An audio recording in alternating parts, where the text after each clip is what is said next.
तुम देखो ये चीज़ें अभी और बढ़ेंगी। क्या बढ़ेगा?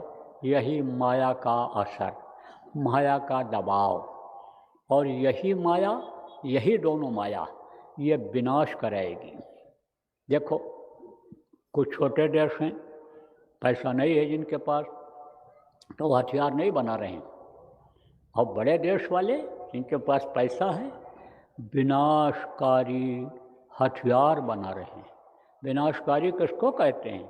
यहाँ बटन दबावें छोड़ें तो 10,000 20,000 किलोमीटर दूर जो देश हैं वो ख़त्म हो जाएं। अभी अब वो ये नहीं सोच रहे हैं कि यही हथियार कोई और बनाए हुए होगा जो हमको ख़त्म कर सकता है, हमारे राज्य हमारे देश को ख़त्म कर सकता है।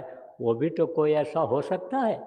मान लो हम प्रसिद्ध हो गए, एटम बम परमाणु बम बनाए रखे हुए हैं और वो ना बताया हो, और वो उस पर हमला करते, कीटाणु बम से हमला कर दे और हम ख़त्म हो जाए, हमारा देश ख़त्म हो जाए, तो ये चीज़ें अभी और बढ़ेंगी। ये विनाशकारी हथियार बढ़ेंगे। पैसे की तो कमी आएगी, अंदर में खोखला है, माल अंदर में नहीं है, दिखावा खूब है, घोषणाएं सब कर रहे हैं, लेकिन अंदर में माल, कहते हैं गांव में कि भीतर का माल बहुरिये जाने। बहुरिया किसको कहते हैं? वो जो दूसरे के घर से लड़की आती है, जिसको दुल्हन बहू कहते हो, उसको पूरा घर का पता रहता है कि नमक है कि तेल नहीं है, कि हल्दी नहीं है, कि चीनी चाय नहीं है, सब पता उसको रहता है। बाहर जो रहते हैं उनको भी नहीं पता रहता है चावल है कि नहीं है, दाल है कि नहीं है, उसको सब पता रहता है। तो अंदर का माल खोखला है। आप समझो, चाहे जिस देश का हो, भारत के अंदर शक्ति है, ताकत है, क्योंकि भारत के लोग मेहनत कश हैं। भारत के लोग तो कमा खा सकते हैं, भारत के लोग तो हर परिस्थिति में रह सकते हैं, लेकिन दूसरे देश के लोगों की हालत खराब हो जाएगी। आर्थिक संकट आएगा, आर्थिक संकट ज़्यादा आएगा। और ये जो माया का चक्कर, रुपया पैसा, ये और ये जो माया का चक्कर औरतों का, इसमें भी बहुत लोगों की जानें जाएंगी। आप ये समझ लो प्रेमियों कि हमको तो ऐसे जलते भगते हुए दिखाई पड़ रहे, चिल्लाते हुए दिखाई पड़ रहे, आग आग ही आग दिखाई पड़ रही है। हमको तो बड़ा दर्द हो रहा है, कोहराम मचा हुआ है। आप ये समझो कि जैसे आग लगती है पता चला खाली पैर ही बचा है, पूरा जल गया, किसी का हाथ बचा है।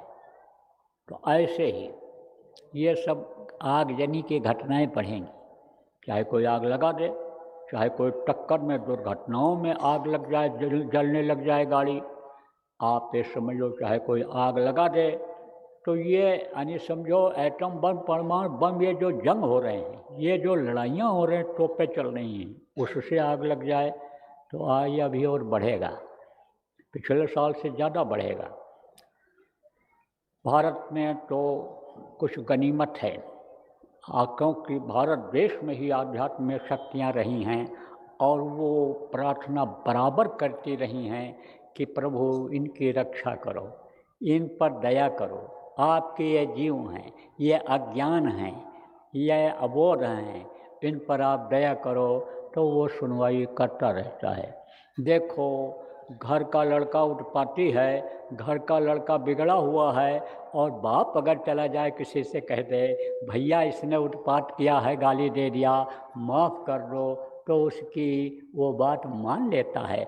चलो भाई, लड़का है, नहीं जानता था, बाप आया माफ़ी मांग लिया, कह दिया, तो छोड़ दो।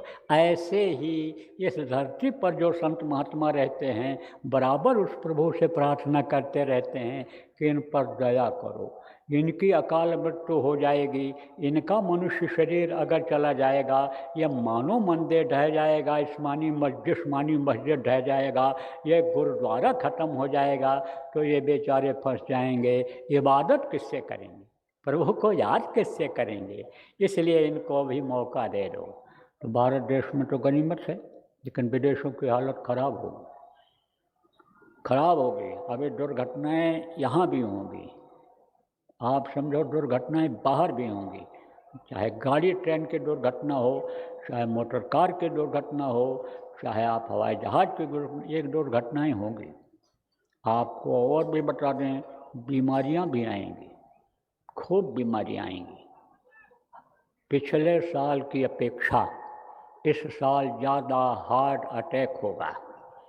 चलते चलते ऐसे यह धड़कनी बंद हो जाएगी और गिर जाएगा आदमी और प्राण निकल जाएंगे, प्राण पखेरु उड़ जाएंगे, पक्षी इस पिंजरे को खाली करके उड़ जाएगा, निकल जाएगा।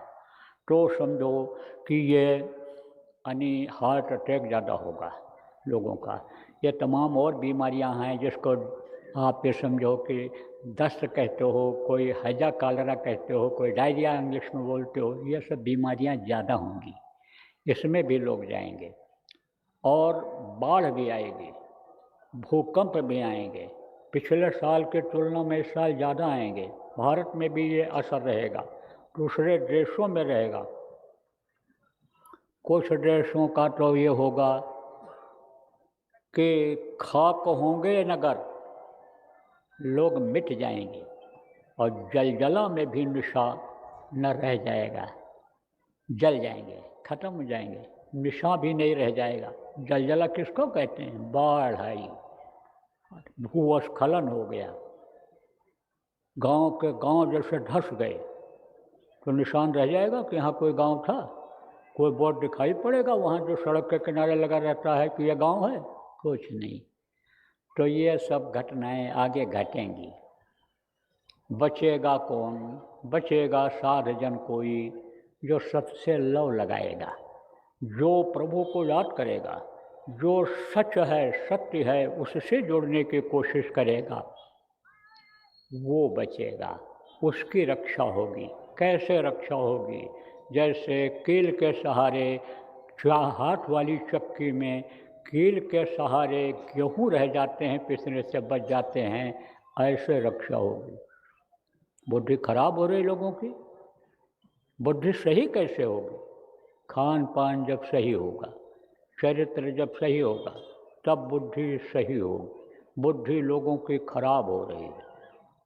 कोई भी जिम्मेदार हो, चाहे मठ के महंत हों, मंदिर के पुजारी हों, चाहे मुल्ला हों, चाहे ये काजी हों, चाहे ये हाफिज हों, चाहे आपके समझो कि ये महंत लोग हों, ये जो लोग हैं मंदिर के मठाधीश, और ये जो लोग हों, चाहे ये हों और चाहे देश के प्रधानमंत्री, राष्ट्रपति, मुख्यमंत्री हों, प्रमुख स्थानों पर बैठे हुए अधिकारी कर्मचारी हों, सबको इस पर ध्यान देने की ज़रूरत है कि देश का भविष्य कौन है। देश का भविष्य नौजवान है और उसका चरित्र गिरता चला जा रहा है, नशे में धुत है, उसका शरीर कमज़ोर होता चला जा रहा है, उसका मनोबल डाउन होता चला जा रहा है, उसकी बुद्धि भ्रष्ट होती चली जा रही है। कहाँ से लाओगे देश को चलाने के लिए, मंदिर मठ को चलाने के लिए कहाँ से आदमी लाओगे? आप तो बुढ़े हो रहे हो, कब्र पर पैर रखे हुए हो, तो कहाँ से ये चलेगी व्यवस्था? इसके बारे में चिंतन करो, इसके बारे में विचार करो, और जिनके हाथ में वो शक्ति है, जिनके हाथ में वो पावर है, उस पावर का इस्तेमाल करो। कौन सा पावर? नशाखोरी रोकने का, नशा सप्लाई करने का, नशा की फैक्ट्रियां जो यहाँ पर कायम हैं, चुपके चुपके लोग बना रहे हैं, उस फैक्ट्री को ख़त्म करने का। नशा ख़त्म करो। नशा अगर नहीं ख़त्म होगा तो बच्चों की जवानी बर्बाद हो जाएगी।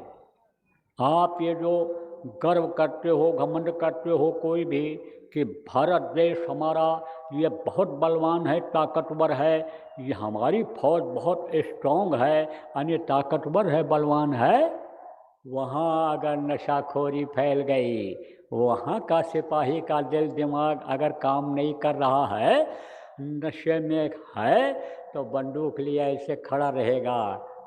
वो उस पर जो दबाते हैं, जिसको कोई घोड़ा ट्रैगर कहता है, उस पर उसका हाथ भी नहीं पड़ेगा। सोचो आप कैसे रक्षा होगी, कैसे देश की रक्षा हो पाएगी। इसलिए नशाखोरी ख़त्म करो।